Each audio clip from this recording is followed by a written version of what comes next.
In this video we are going to study about haemostatic disorder. कुछ conditions होती हैं जो कि हमारी डिस्टर्ब कर देती हैं बॉडी की normal ability to stop bleeding को। These orders can involve problems with platelets, blood clotting factor और ब्लड वेसल, जो कि लीड करती हैं टू एक्सेसिव ब्लीडिंग और in some cases excessive clotting. फिर हमारे 3 टाइप्स के हीमोस्टैटिक डिसऑर्डर होते हैं, primary, secondary and hypercoagulability. Primary hemostatic disorder की बात करें तो इसमें हमारी वो सब प्रॉब्लम्स होती हैं विच इन्वॉल्व प्लेटलेट और ब्लड वेसल। इसमें हमारी 4 कंडीशंस आती हैं, thrombocytopenia, platelet function disorder, von Willebrand disease and muscular disorder. Thrombocytopenia क्या होती है? हमारी एक ऐसी कंडीशन जिसमें हमारी प्लेटलेट काउंट डिक्रीज हो जाता है बिलो 1,50,000 प्लेटलेट्स पर माइक्रोलीटर। इसके सिम्टम्स हमें क्या देखने के लिए मिलेंगे? Easy bruising, bleeding into the skin, bleeding from gums and nose and blood in urine और स्टूल्स।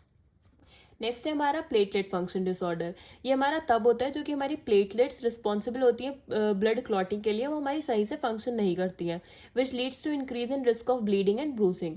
इसके कॉजेज क्या क्या हो सकते हैं? अगर हम ये हमारा इनहेरिटेड भी हो सकता है और एक्वायर्ड भी हो सकता है by various factors like kidney और लिवर प्रॉब्लम, मेडिकेशन और इन्फेक्शन। सिम्टम्स की बात करें तो इसमें हमारा अर्ली ईजी ब्रूजिंग होगा और हमें टाइनी रेड स्पॉट्स देखने के लिए मिलेंगे स्किन पर। हमारे नोज ब्लीड होगी, गम्स ब्लीड हो सकता है, हैवी मेंस्ट्रुअल पीरियड देखने के लिए मिलेगा और एक्सेसिव ब्लीडिंग देखने के लिए मिलेगी आफ्टर इंजरी। नेक्स्ट है हमारा वॉन विलब्रेंट डिजीज। ये हमारी डेफिशिएंसी है और एबनॉर्मेलिटी है वॉन विलब्रेंट फैक्टर की। ये हमारा वो प्रोटीन होता है जो कि हेल्प करता है प्लेटलेट्स को स्टिक करने में टू डैमेज ब्लड वेसल। अगर ये हमारा इनहेरिटेड भी हो सकता है, लेकिन कुछ कुछ केसेस में ये हमारा एक्वायर्ड भी होता है। सिम्टम्स क्या मिलेंगे इसमें हमें? ब्लीडिंग लाइक रिकरेंट और prolong nose bleed, bleeding from gums, increased menstrual flow और excessive bleeding from cut. Next है हमारा वस्कुलर डिसऑर्डर। कुछ हमारी प्रॉब्लम्स होती हैं with blood vessel wall making them more prone to bleeding. Next है हमारा सेकेंडरी हीमोस्टैटिक डिसऑर्डर। इसमें वो सब प्रॉब्लम्स आएंगी जो हमारी कोगुलेशन कैस्केड से हमारी जुड़ी हुई होंगी। कोगुलेशन कैस्केड क्या होता है? Series of reaction that leads to clot formation. इसमें हमारी 2 कंडीशंस आती है, haemophilia and factor 11 deficiency. Haemophilia क्या होता है? ये हमारा एक रियर इनहेरिटेड ब्लड डिसऑर्डर होता है जो कि कॉज होता है ब्लड जो जिसमें क्या होता है हमारा ब्लड क्लॉट नहीं हो पाता है सही से, which will result in increase risk of bleeding and bruising. ये हमारा तब होता है because your body doesn't make enough clotting factor protein that help your blood from clot. ये हमारे 2 टाइप्स के होते हैं, 3 टाइप्स के, haemophilia A, haemophilia B and haemophilia C. Haemophilia A में क्या होता है? हमारे क्लॉटिंग फैक्टर 8 की डेफिशिएंसी हो जाती है। हीमोफीलिया बी में क्लॉटिंग फैक्टर 9 की डेफिशिएंसी हो जाती है और हीमोफीलिया सी में हमारे क्लॉटिंग फैक्टर 11 की डेफिशिएंसी हो जाती है।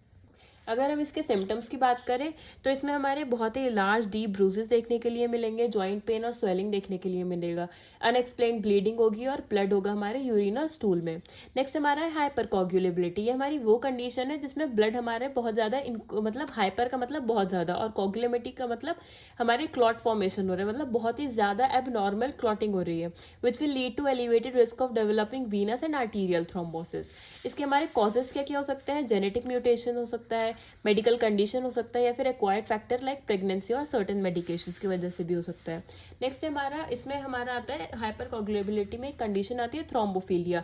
ये हमारी जेनेटिक और एक्वायर्ड कंडीशन है जो कि हमारा इंक्रीज कर देती है risk of thrombosis.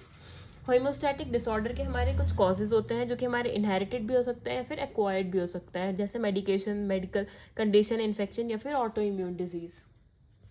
Inherited disorder की बात करें तो कुछ डिसऑर्डर्स होते हैं जो कि pass down through the family, such as hemophilia या फिर वॉन विलब्रेंट डिजीज। एक्वायर्ड की बात करें तो कुछ डिसऑर्डर होते हैं जो कि डेवलप हो जाते हैं लेटर लाइफ में। इसमें आता है हमारा मेडिकेशन, जैसे कुछ ड्रग्स का अगर ओवर यूज करें जैसे कि एस्पिरिन या फिर एंटीकोगुलेंट तो भी हमारे हो सकते हैं। मेडिकल कंडीशंस होती हैं कुछ, जैसे कि लिवर डिजीज, किडनी डिजीज या फिर सर्टेन कैंसर, इन्फेक्शन की वजह से भी हो सकता है और ऑटो इम्यून डिजीज की वजह से भी हो सकता है। हमें सिम्टम्स क्या देखने के लिए मिलते हैं हीमोस्टैटिक डिसऑर्डर में? Bleeding, mucosal bleeding, prolong bleeding, excessive menstrual bleeding and thrombosis.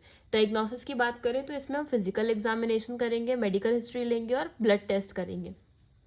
Next हम इसमें ट्रीटमेंट की बात करें तो वो हमारा डिपेंड करता है स्पेसिफिक डिसऑर्डर और सीवियरिटी पे। इसमें हम ट्रांसफ्यूजन करते हैं, या तो हम प्लेटलेट, प्लाज्मा या फिर क्लॉटिंग फैक्टर का ट्रांसफ्यूजन करते हैं। मेडिकेशंस हम देंगे, एंटीफिब्रिनोलिटिक्स देंगे ताकि हमारा क्लॉट फॉर्मेशन हो, और कुछ मेडिकेशंस देंगे टू ट्रीट हाइपरकोगुलेबिलिटी। लाइफस्टाइल मॉडिफिकेशन करेंगे, जैसे कि कुछ मेडिकेशंस को हम अवॉइड करेंगे और एक्टिविटीज ऐसी अवॉइड करेंगे जो कि हमारी ब्लीडिंग को और ज्यादा वर्स करती हैं।